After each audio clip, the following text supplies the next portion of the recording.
ഞാൻ മുമ്പും പറഞ്ഞിട്ടുണ്ടല്ലോ, പ്രൊഫഷണലി പറഞ്ഞാൽ മുമ്പിൽ വരുന്ന ക്ലയൻസിൻ്റെ ഡിമാൻഡ് നിയമപരമായി സാധൂകരിച്ചു കൊടുക്കുക എന്നതിലപ്പുറം അവരുടെ പേഴ്സണൽ കാര്യങ്ങളിൽ ഇടപെടുന്നത് ഒരു നല്ല കീഴ്വഴക്കമല്ല, പ്രത്യേകിച്ചും ഞങ്ങളുടെ പ്രൊഫഷനിൽ.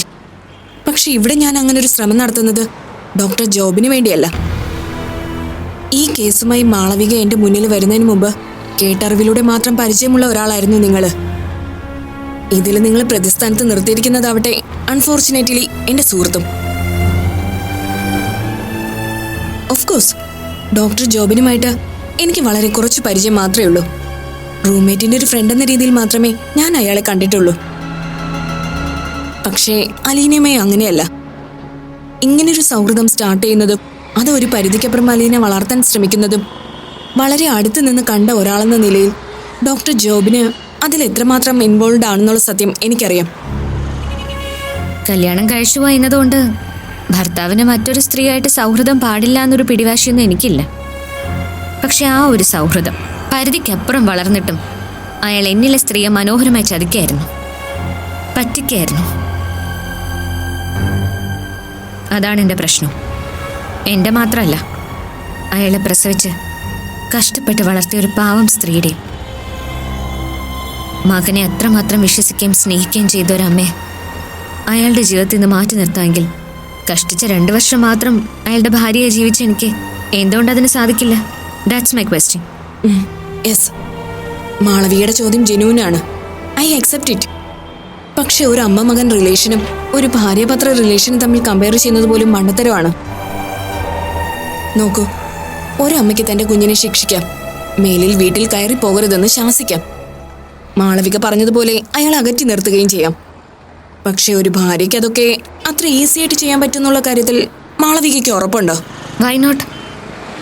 തന്നെ സ്നേഹം നടിച്ച് ചതിച്ചൊരു പുരുഷനെ ജീവിതത്തിൽ നിന്ന് ഒഴിവാക്കാൻ ഒരു സ്ത്രീക്ക് എല്ലാവിധ അവകാശവും നിയമപരമായി തന്നെയുണ്ട്.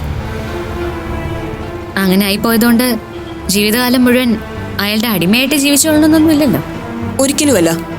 മാത്രമല്ല, അത് പാടില്ല എന്നുള്ള അഭിപ്രായക്കാരിയുമാണ് ഞാനും. എന്നിട്ടും പിന്നെന്തിനാണ് ഒരു കോംപ്രമൈസിന് ശ്രമിക്കുന്നതെന്ന് മാളവികയ്ക്ക് ചിലപ്പോൾ തോന്നുന്നുണ്ടാവും. ഞാൻ പറഞ്ഞല്ലോ, ഒരു ക്ലയൻ്റായിട്ടല്ല, ഒരു നല്ല സുഹൃത്തായിട്ടാണ് ഞാൻ കാണുന്നത്. അലീനയുമായി ബന്ധപ്പെട്ട് ഇപ്പോൾ ഉണ്ടായിരിക്കുന്ന ഈ ഇഷ്യൂവിൽ ഡോക്ടർ ജോബിന് എത്രമാത്രം ഇൻവോൾവ് ആണെന്ന് അറിയുന്നത് പോലെ തന്നെ അയാളുടെ ഇന്നസെൻസിനെ കുറിച്ച് ഞാൻ ബോധേഡാണ്. നമുക്കൊരു ചായ കുടിച്ചാലോ? വാ.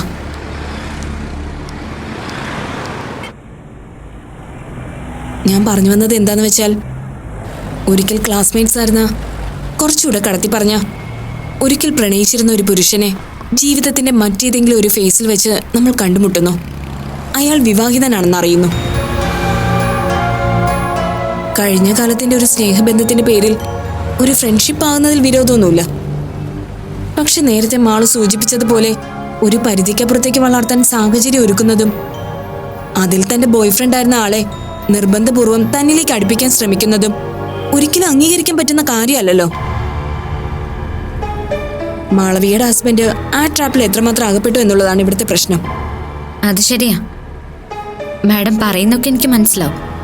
പക്ഷേ താനൊരു വിവാഹിതനാണെന്ന് അറിഞ്ഞുകൊണ്ട് തന്നെ പൂർവ്വ കാമുകിയോട് എക്സ്ട്രാ മാരിറ്റൽ റിലേഷൻഷിപ്പിന് താല്പര്യമുള്ള ഒരു ഭർത്താവ് ഒരു സ്ത്രീയുടെ കണ്ണിൽ എപ്പോഴും വഞ്ചകൻ തന്നെയാ.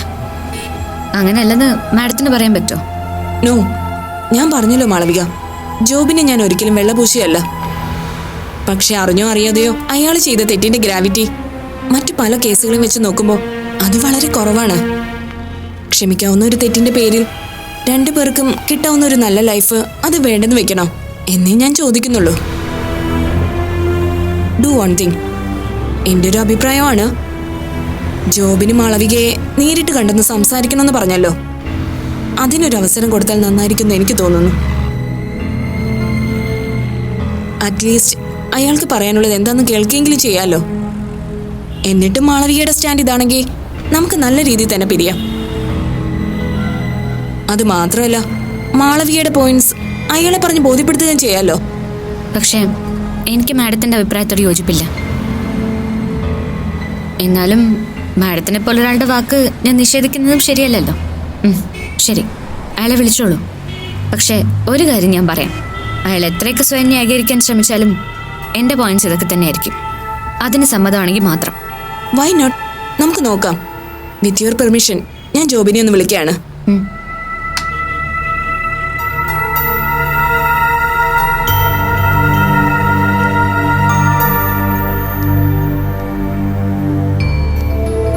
ജോബിൻ കോൾ എടുക്കുന്നില്ലല്ലോ. ഒന്നുകൂടി ഒന്ന് വിളിച്ചു നോക്കട്ടെ.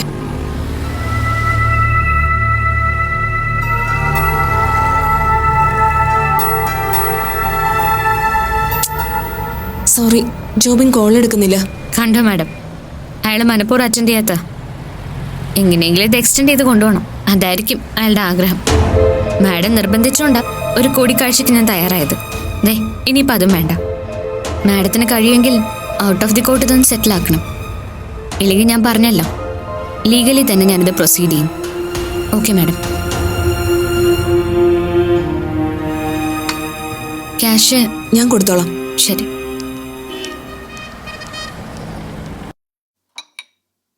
ഡെയ്സിക്ക് അത്ര വയ്യായിരുന്നെങ്കിൽ നിനക്കിന്ന് പകല് മുഴുവൻ അവിടെ നിന്നൂടായിരുന്നോ അപ്പു? ഞാനും അങ്ങനെ വിചാരിച്ചതമ്മ. പിന്നെ ആന്റി സാരമില്ല, പോയിക്കോളാൻ പറഞ്ഞു. അതുമാത്രമല്ല, ആ അമ്മച്ചിക്ക് ഞാനവിടെ നിൽക്കുന്നില്ലേ അത്ര താല്പര്യമില്ല. നിന്നാലും ഞാനും അവരായിട്ട് എന്തെങ്കിലും പറഞ്ഞ് വഴക്കുണ്ടാവും. അത് പിന്നെ ആന്റിക്ക് പ്രോബ്ലം ആവില്ലേ. അതുകൊണ്ടാ പിന്നെ ഞാൻ ഇങ്ങോട്ട് പോരാന്ന് വെച്ചത്. ആ, അതൊരു കണക്കിന് നന്നായി.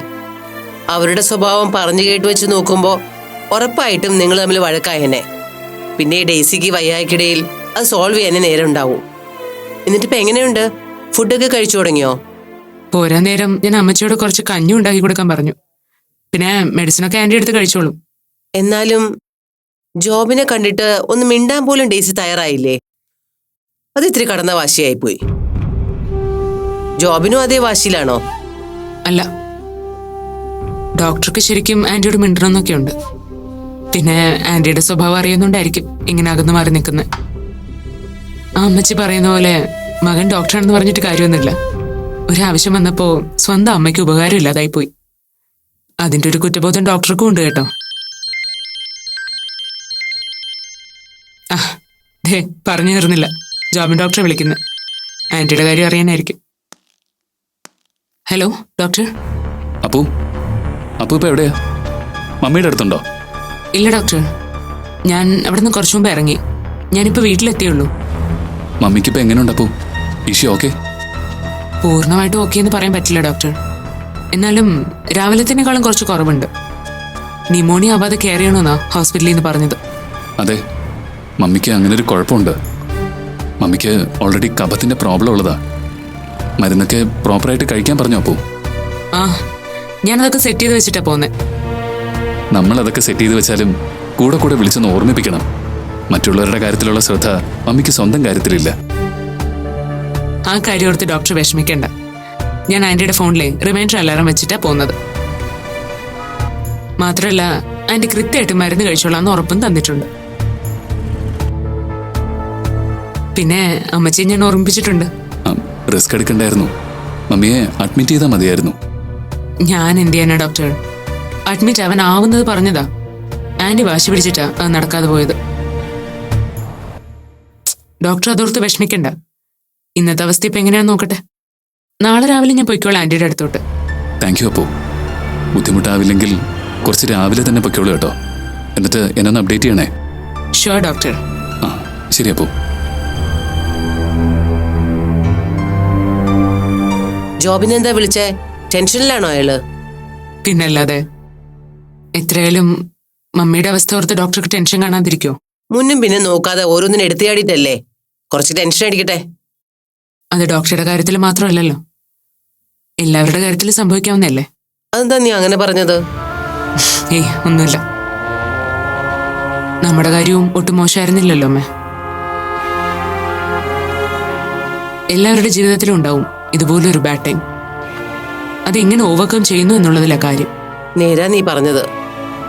നമ്മുടെ കാര്യത്തിൽ അത് കുറച്ച് നേരത്തെ കഴിഞ്ഞു എന്ന് മാത്രം. കഴിഞ്ഞു എന്നങ്ങനെ ഉറപ്പിച്ചു പറയാനൊന്നും ആയിട്ടില്ലല്ലോ. ഇപ്പോഴും സ്ട്രഗിൾ നടക്കുന്നല്ലേ ഉള്ളൂ. ഈശ്വര, ജോബിനും ആളും തമ്മിലൊരു കോംപ്രമൈസിലെത്തിയെങ്കിൽ പകുതി സമാധാനമായനെ. അതെങ്ങനാ? ഡെയ്സിയും ആളും ഇങ്ങനെ വാശി പിടിച്ച് നിൽക്കുന്നിടത്തോളം കാലം നമുക്കങ്ങനെ ആഗ്രഹിക്കാനല്ലേ പറ്റുള്ളൂ. നീ ഇരിക്ക, ഞാൻ എന്തെങ്കിലും കഴിക്കാൻ എടുക്കാം. വേണ്ടമ്മേ, ഇപ്പൊ വിശക്കുന്നില്ല, കുറച്ച് കഴിയട്ടെ.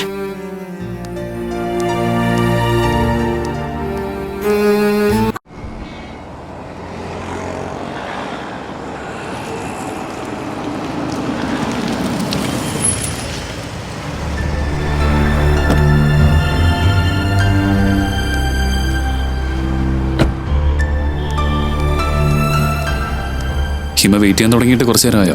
ഇല്ല, ഞാൻ വന്നിട്ട് ഒരു 5 മിനിറ്റേ ആയിട്ടുള്ളൂ. അല്ല, ഡോക്ടർ എന്ത് പണിയാ കാണിച്ചത്? ഞാൻ വിളിച്ചിട്ട് എന്താ ഫോൺ എടുക്കാത്തത്? വലിയ ചതിയായി പോയിട്ടോ. സോറി ഹിമ, ഞാനപ്പോ വല്ലാത്തൊരു മാനസികാവസ്ഥയിലായിരുന്നു. എന്ത് അവസ്ഥയിലായിരുന്നു എന്ന് പറഞ്ഞാലും ഡോക്ടറുടെ ആ പ്രവൃത്തി കൊണ്ട് നഷ്ടപ്പെട്ടത് ഒരു ഗോൾഡൻ ചാൻസ് ആയിരുന്നു. ഇന്ന് ഡോക്ടർ ആ സമയത്ത് ഫോൺ എടുത്തിരുന്നെങ്കിൽ കാര്യങ്ങളൊക്കെ മാറി മറിഞ്ഞ് മറ്റൊരവസ്ഥയിലാവുമായിരുന്നു. പോട്ടെ, ഞാൻ ഡോക്ടറെ കുറ്റപ്പെടുത്തുന്നില്ല. ഒരവസരം മിസ്സായതിന്റെ സങ്കടം കൊണ്ട് പറഞ്ഞതേ ഉള്ളൂ. എനിക്കറിയാം ഹിമ, താൻ ഇക്കാര്യത്തിൽ എടുക്കുന്ന ഇൻട്രസ്റ്റ് എനിക്ക് മനസ്സിലാവും. പക്ഷേ ഒന്നിനും തോന്നാത്തൊരു ഡിപ്രഷനിലായിരുന്നു ഞാൻ. ഇത്രയ്ക്ക് അങ്ങോട്ട് ഡിപ്രസ്ഡ് ആവാൻ എന്തായിരുന്നു കാരണം? മമ്മിക്ക് തീരെ സുഖമില്ലടോ. വല്ലാത്തൊരവസ്ഥയില് ഞാനിന്ന് മമ്മിയെ കണ്ടത്. ആഹാ, മമ്മിയെ കണ്ടോ? എന്താ പറ്റിയത്? മമ്മിയെ ഞാനിന്ന് ദൂരെ നിന്ന് കണ്ടതേ ഉള്ളൂ. വല്ലാത്ത ശ്വാസം മുട്ടലും പനിയാണെന്നാ അപ്പു പറഞ്ഞറിഞ്ഞത്. ലക്ഷണങ്ങൾ കേട്ടത് വെച്ച് നോക്കുമ്പോൾ അത് ന്യൂമോണിയയുടെ തുടക്കമാണെന്ന് സംശയിക്കേണ്ടിയിരിക്കുന്നു. എന്നിട്ട് ജോബിനോട് മമ്മിയൊന്നും പറഞ്ഞില്ലേ? ഇല്ല, കണ്ടു എന്നല്ലാതെ ഒന്ന് സംസാരിക്കാൻ പോലും കൂട്ടാക്കിയില്ല. മമ്മി സ്വയം ശിക്ഷിച്ച് എന്നെ തോൽപ്പിക്കുക. അവിടെ മമ്മിയുടെ കൂടെ വേറെ ആരുമില്ലേ? റിലേഷനിൽപ്പെട്ടൊരു അമ്മച്ചിയുണ്ട്. അവർ നല്ല പ്രായമുള്ള സ്ത്രീയാണ്. അവർക്ക് തനിച്ച് മമ്മിയെ മാനേജ് ചെയ്യാൻ പറ്റുമെന്ന് തോന്നുന്നില്ല. പിന്നെ പകല അപ്പു ഉണ്ടായിരുന്നു. എന്നിട്ട് മമ്മിയുടെ കാര്യത്തിൽ എന്ത് തീരുമാനിക്കുന്നു? എനിക്കറിയില്ല ഹിമ, ഞാൻ ആകെ പാനിക്കാ. മമ്മി കൃത്യമായി മരുന്നൊന്നും കഴിച്ചില്ലെങ്കിൽ സംഗതി കൂടുതൽ ക്രിട്ടിക്കലാവും. ഹോസ്പിറ്റലിൽ അഡ്മിറ്റ് ചെയ്യേണ്ട കേസായിരുന്നു എന്ന് അപ്പു പറഞ്ഞത്. മമ്മിയുടെ പിടിവാശി കൊണ്ടാണത്രേ തിരിച്ചു പോകുന്നത്. മമ്മി കാണാൻ സമ്മതിക്കാത്തത് കൂട്ടാക്കണ്ട. എങ്കിലും ഡോക്ടർക്ക് ആ വീട്ടിലേക്ക് പോവാലോ. മമ്മിയുടെ അനുവാദം ഇല്ലെങ്കിലും ആരോഗ്യസ്ഥിതി എങ്ങനെയുണ്ടെന്ന് ദൂരെ നിന്നെങ്കിലും മനസ്സിലാക്കാലോ. എന്തൊന്നും മിണ്ടാത്തത്? മമ്മിയുടെ സ്വഭാവം ഹിമയ്ക്ക് അറിയാഞ്ഞിട്ടാ. ഒരു കാര്യം തീരുമാനിച്ച അതിൽ നിന്നൊട്ടും പിന്നോട്ട് പോവാത്ത കണിശക്കാരിയാ. ഞാനിപ്പോൾ അവിടെ ചെന്ന മമ്മി ചിലപ്പോൾ ഈ അവസ്ഥയെ പോലും അവിടെ നിന്ന് ഇറങ്ങിപ്പോവാൻ ചാൻസ് ഉണ്ട്. അത് കാര്യങ്ങൾ കൂടുതൽ കോംപ്ലിക്കേറ്റ് ആക്കും. ഓക്കെ, എന്നാ ഡോക്ടർ അവിടെ ചെല്ലുന്ന കാര്യം മമ്മി അറിയാതിരുന്ന പോരെ? ഐ മീൻ, ക്ഷീണമുള്ള ഒരാള് ഫുൾ ടൈം കണ്ണും കാതും തുറന്ന് അലേർട്ടായി ഇരിക്കുകയൊന്നുമില്ലല്ലോ. റെസ്റ്റ് എടുക്കുന്ന സമയത്ത് അറിയാതെ അടുത്തേക്ക് ചെല്ലാലോ. ജോബിൻ ചെന്ന കാര്യം മമ്മിയെ അറിയിക്കരുതെന്ന് ആ അമ്മച്ചിയോട് പറഞ്ഞ പോരെ? സത്യം പറയാലോ ഹിമ, ഞാനിപ്പോൾ അതേക്കുറിച്ച് ആലോചിച്ചതേ ഉള്ളൂ. എന്നാ ആലോചിച്ച് സമയം കളയണ്ട, അത് തന്നെയാ നല്ലത്. ഇനിയിപ്പോ അഥവാ മമ്മി കണ്ടാലും ജോബിനൊരു സോറി പറഞ്ഞാൽ മതിയല്ലോ. നോക്കട്ടെ. അല്ല, മാളു എന്താ പറഞ്ഞു? ഡിവോഴ്സിന്റെ കാര്യത്തിൽ പുള്ളിക്കാരി ഇപ്പോഴും അഡമന്റ് ആണ്. ഇന്ന് നിങ്ങൾ തമ്മിൽ കണ്ടിരുന്നെങ്കിൽ ഒരുപക്ഷെ നിലപാടിൽ എന്തെങ്കിലും മാറ്റം വരുമായിരുന്നു. ഇനിയൊരു കൂടിക്കാഴ്ചയ്ക്ക് താല്പര്യമില്ലെന്ന മാളവിയുടെ സ്റ്റാൻഡ്. പോട്ടെ, അതിപ്പോ കാര്യാക്കണ്ട. ആദ്യം മമ്മിയുടെ കാര്യം നോക്ക്. പെറ്റീഷന്റെ കാര്യം അവിടെ നിൽക്കട്ടെ. ഞാൻ മാളവികയായിട്ട് ഒന്നുകൂടെ സംസാരിക്കുന്നുണ്ട്. ശരി ഹിമ, താങ്ക് യു. മമ്മി ഒന്ന് റിക്കവറായിട്ട് ഞാൻ വിളിക്കാം. ഓക്കെ? സമാധാനത്തോടെ ഇരിക്കൂ ജോബിൻ, ഒക്കെ ശരിയാവും. ശരി.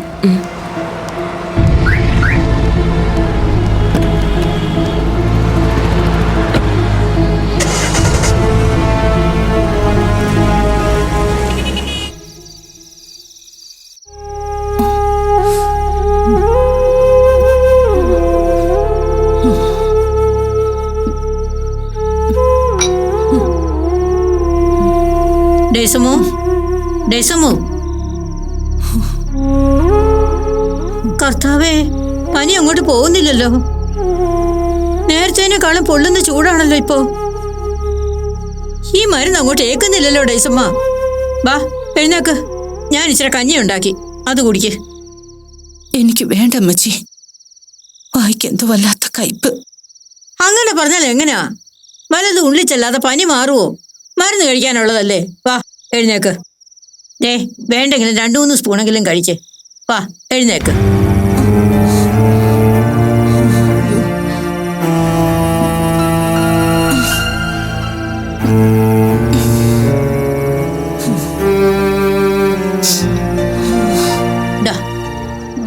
ചെല്ലട്ടെ. ഇച്ചിരി അച്ചാറും തൊട്ട് കഴിക്ക്.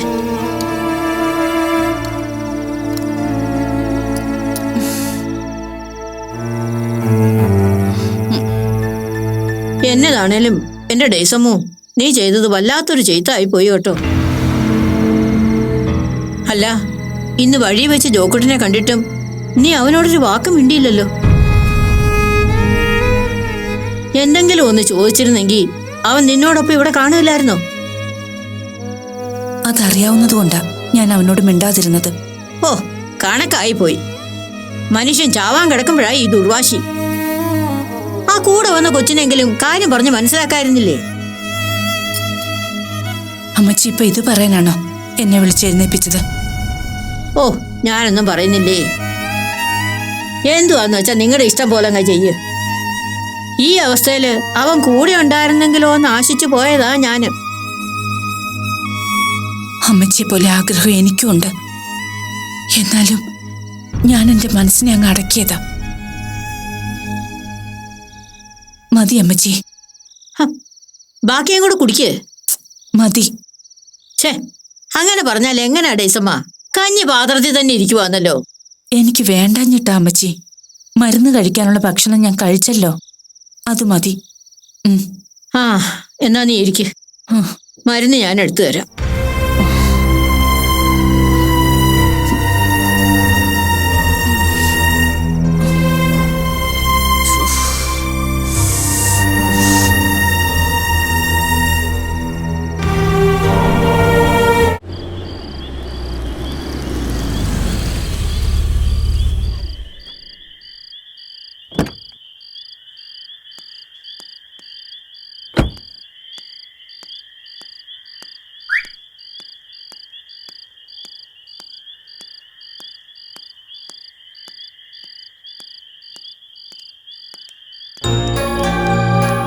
എന്താ വി പി ലേറ്റ് ആയത്?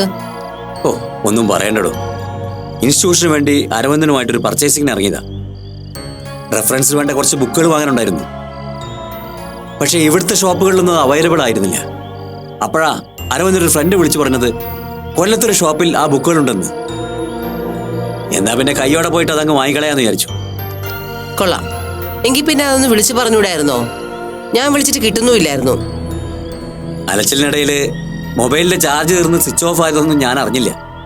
അല്ലെങ്കിലും ഇൻസ്റ്റിറ്റ്യൂട്ടിന്റെ കാര്യം എന്ന് പറഞ്ഞാൽ വി പി പണ്ടേ അങ്ങനെയാണല്ലോ. പിന്നെ വീടും വീട്ടുകാരും ഒന്നും വേണ്ടല്ലോ. ഛേ, താനിങ്ങനെ പരിഭവിക്കാതെ. പറ്റിപ്പോയി. I am really sorry. പോരെ? പിന്നെ സോറി പറഞ്ഞ എല്ലാം ആയല്ലോ. പോയി ഡ്രസ്സ് മാറി വാ, ഞാൻ കഴിക്കാൻ എന്തെങ്കിലും എടുക്കാം. അല്ല, അപ്പൂനെ കണ്ടില്ലല്ലോ. റൂമിലുണ്ട്. ചിലപ്പോ കിടന്നിട്ടുണ്ടാവും. ഇത്ര നേരത്തെയോ? അതെന്ത് പറ്റി? പകല് മുഴുവൻ ഡേസിയുടെ കൂടെ ആയിരുന്നല്ലോ, അതിന്റെ ക്ഷീണാവും. ആ, അത് ചോദിക്കാൻ മറന്നു. ഡേസിക്ക് എങ്ങനെയുണ്ട്? മരുന്ന് കഴിച്ചിട്ട് ലേശം കുറവുണ്ടെന്നാ അപ്പു പറഞ്ഞത്. ന്യൂമോണിയ ആവാതെ സൂക്ഷിക്കണമെന്ന് ഹോസ്പിറ്റലിൽ നിന്ന് പറഞ്ഞു. ശേ, ഈ അവസ്ഥയിൽ ജോബിനും ഇല്ലാതെ പോയല്ലോ കൂടെ. കഷ്ടം. ജോബിന് എന്തായാലും ഡേസിയുടെ കാര്യം അറിഞ്ഞിട്ടുണ്ട്. ഹോസ്പിറ്റലിൽ നിന്ന് മടങ്ങും വഴി അപ്പുവും ഡേസിയും ജോബിനെ കണ്ടിരുന്നു എന്ന്. അതെയോ? എന്നിട്ടെന്താ, ഡേസി കണ്ട ഭാവം നടിച്ചില്ലെന്ന് അപ്പു പറഞ്ഞത്. പക്ഷേ ജോബിനാകെ ടെൻഷനിലാണെന്ന് തോന്നുന്നു. അപ്പു ഇവിടെ വന്നിട്ടും ഡേസിയുടെ കാര്യമൊക്കെ വിളിച്ച് അന്വേഷിക്കുന്നത് കേട്ടു. അമ്മയും മോനും തമ്മിലുള്ള സമരം ഇനി അങ്ങനെ നീട്ടിക്കൊണ്ടു പോകുന്നതിൽ കാര്യമില്ല. ഉടനെ എന്തെങ്കിലും ചെയ്യണം. അപ്പു അത് തന്നെ പറയുന്നേ. പക്ഷെ താൻ പിടിച്ച മുയലിന് 3 കൊമ്പാന്നുള്ള വാശിയിൽ ഡേസി ഇങ്ങനെ ഉറച്ചു നിന്നാൽ ആർക്ക് എന്ത് ചെയ്യാൻ പറ്റും? വാശിയുടെ കാര്യത്തിൽ ആള് ഒട്ടും മോശമല്ലല്ലോ. എത്രയും പെട്ടെന്ന് ഡിവോഴ്സ് വേണമെന്നുള്ള വാശിയിലല്ലേ അവളും അവളുടെ വീട്ടുകാരും. ആ ഇന്ദിരാമയുടെ കാര്യമാണ് പിന്നെ പറയും വേണ്ട. ഇവർക്കൊക്കെ ഇനി ഏത് നേരത്താണോ നേരം വിളിക്കുന്നത്. ആ, അത് പറഞ്ഞപ്പോഴാണ് ഓർത്തത്. രാവിലെ ഞാൻ മുരളിയെ കണ്ടിരുന്നു. അപ്പോൾ ഇന്നലെ മുരളി ചെന്ന് കണ്ടിരുന്നു. മാളുവിന്റെ കേസിൽ മുരളി അശ്വതിയും ഭയക്കുന്ന പോലെ ഒരു നീക്കവും തന്റെ ഭാഗത്തുനിന്ന് ഉണ്ടാവില്ലെന്ന് മുരളിക്ക് അപ്പു ഉറപ്പ് കൊടുത്തത്രേ. എന്നിട്ട് മുരളിക്കത് വിശ്വാസമായോ? കൺവിൻസിംഗ് ആയി തോന്നിയത് കൊണ്ടാണല്ലോ മുരളി എന്നെ വിളിച്ചത്. മാളുവിന്റെ കാര്യത്തിൽ അപ്പു എന്തൊക്കെയോ പ്ലാൻ ചെയ്തിട്ടുണ്ടെന്ന് മുരളിയോട് പറഞ്ഞത്രേ. അപ്പുവിന്റെ മനസ്സിൽ അങ്ങനെ എന്തൊക്കെയോ ഉണ്ടെന്ന് എനിക്ക് തോന്നുന്നുണ്ട് വി പി. അതേക്കുറിച്ച് തന്നോട് വല്ലതും സൂചിപ്പിച്ചോ? പ്രത്യേകിച്ചൊന്നും പറഞ്ഞില്ലെങ്കിലും എനിക്കങ്ങനെ തോന്നി. എന്താ ഏതാന്നൊക്കെ VP തന്നെ അപ്പുവിനോട് ചോദിക്കും. നാളെ ആവട്ടെ. ആളിപ്പോൾ കിടന്നു കാണില്ലേ, വെറുതെ ഡിസ്റ്റർബ് ചെയ്യണ്ട. താൻ ഫുഡ് എടുത്ത് വെക്കേ. അപ്പോൾ കഴിച്ചായിരുന്നോ? ഇല്ല, ഡിന്നർ ഒരു ജ്യൂസിൽ ഒതുക്കി. എന്നാ വാ.